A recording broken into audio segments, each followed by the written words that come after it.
Halo, kita belajar lagi ya.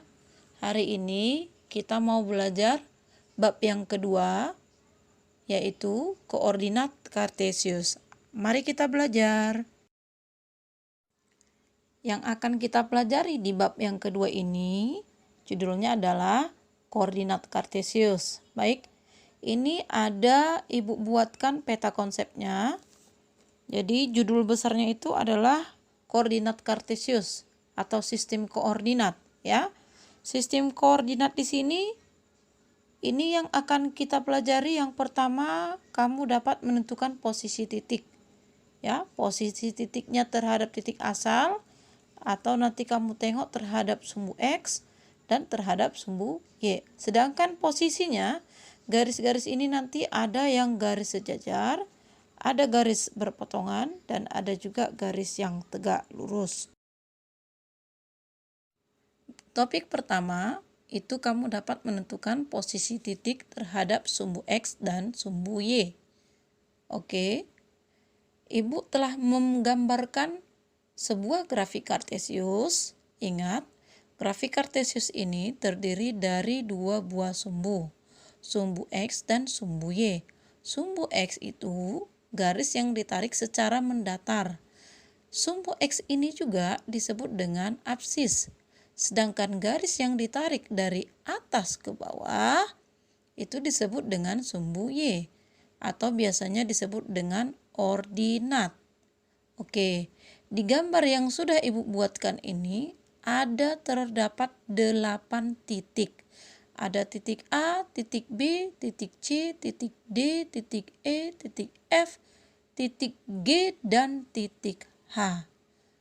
Ibu sudah membuatkan namanya dan koordinatnya. Kamu bisa lihat sendiri bahwa titik-titiknya ini berada pada grafik kartesius.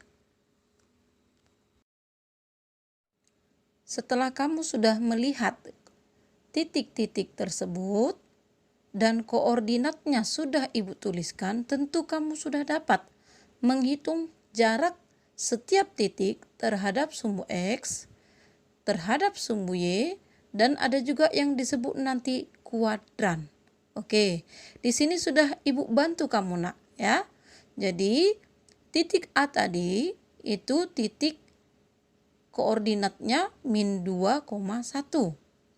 Kalau kamu hitung jarak titik A terhadap sumbu X itu 1. Sedangkan ke sumbu Y itu ada 2. Kamu nanti coba gambarkan di bukumu, kamu hitung sendiri ya. Kemudian yang titik B juga sama. Ada titik B koordinatnya 2,4. Jaraknya kamu hitung ke sumbu X berapa langkah. Ternyata ada 4 langkah atau 4 kali. 4 titik ya. Sedangkan untuk ke sumbu Y kamu menghitungnya ada 2 kali. Kemudian yang titik C. Titik C koordinatnya 3,-1.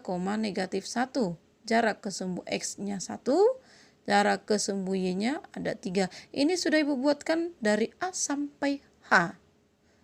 Dari 8 titik ini ternyata sudah bisa ditentukan ke sumbu X dan ke sumbu Y berapa jaraknya masing-masing. Sedangkan kuadran ini adalah daerah yang dibagi 4 oleh sumbu X dan sumbu Y. Jadi kuadran ini ada 4, ada kuadran 1, kuadran 2, kuadran 3, dan kuadran 4. Kuadran 1 ini ini yang terdiri dari sumbu X dan sumbu Y yang bernilai positif. Ya, contohnya titik B. Titik B itu 2,4. X-nya positif 2, Y-nya positif 4. Jadi kalau kedua-duanya positif, berarti berada di kuadran 1. Selain titik B yang terdapat di kuadran 1, itu juga ada titik E, yaitu 8,3. Begitu ya. Kemudian untuk kuadran yang kedua. Kuadran yang kedua, X-nya bernilai negatif, Y-nya bernilai positif. Contohnya titik A. X-nya negatif, Y-nya positif. X-nya negatif 2, Y-nya positif 1. Jadi kalau X-nya negatif, Y-nya positif berarti berada di kuadran kedua.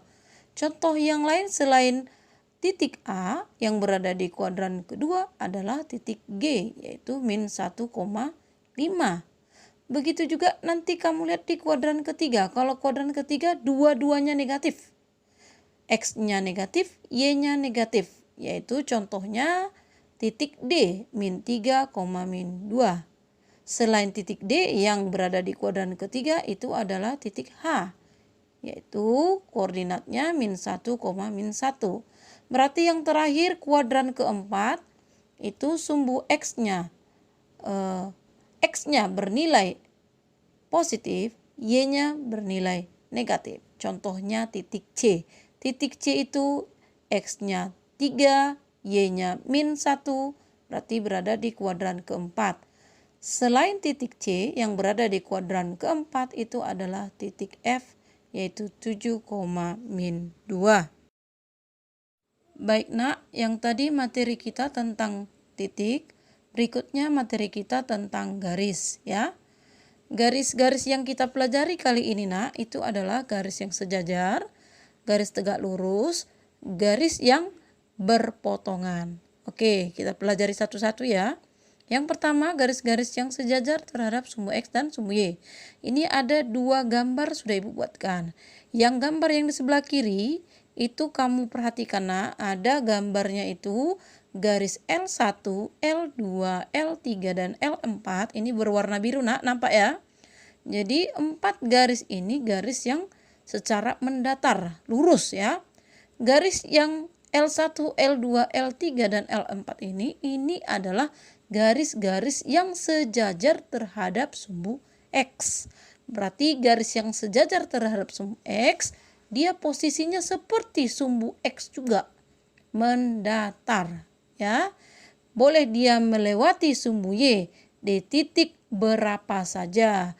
Kalau L1 dia melewati titik 0,5 atau berada melalui titik di sumbu Y di posisi angka 5. L2 melewati titik ordinat angka 3 dan berikutnya L3 dan L4. Begitu ya.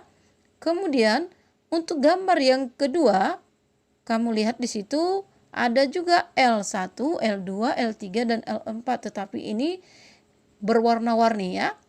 L1, L2, L3 dan L4 ini garisnya itu garis yang ditarik dari atas ke bawah ya.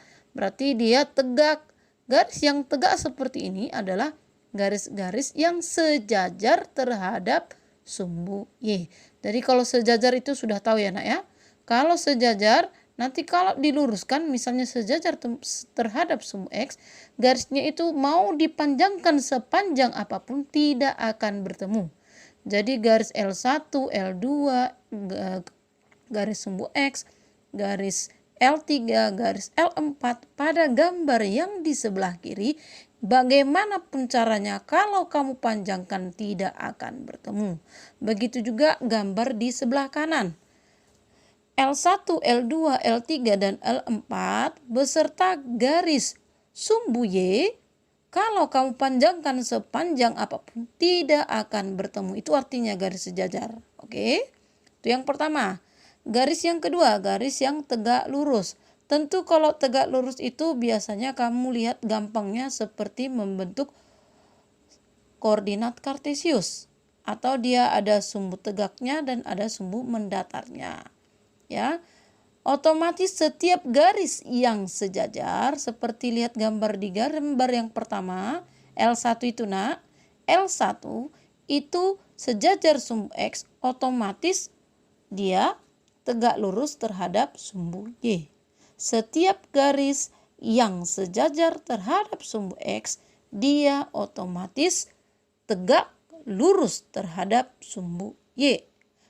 Begitu juga di gambar yang kedua.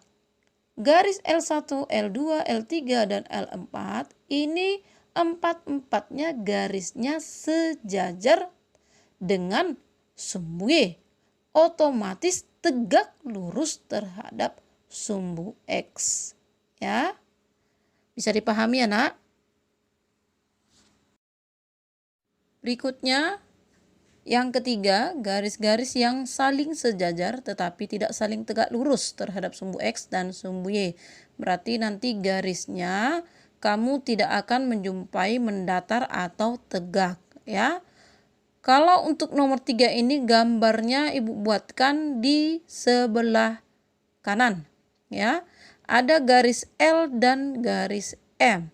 Kedua garis ini garis yang sejajar, tetapi kamu bisa lihat kedua garis tersebut tidak tegak lurus terhadap sumbu X ataupun terhadap sumbu Y.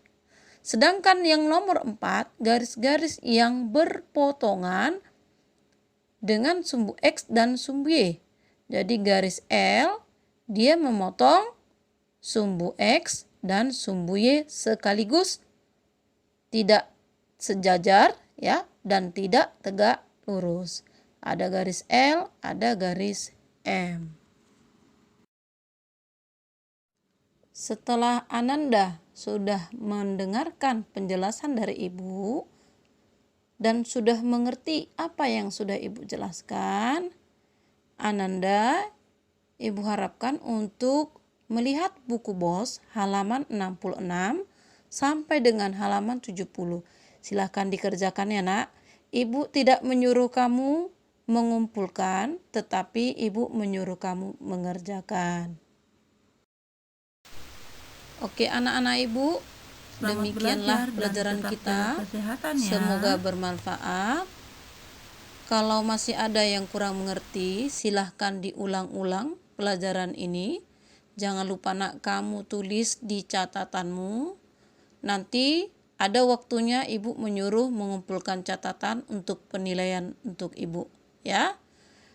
Demikian pelajaran kita hari ini. Selamat belajar dan tetap jaga kesehatan ya. Bye-bye.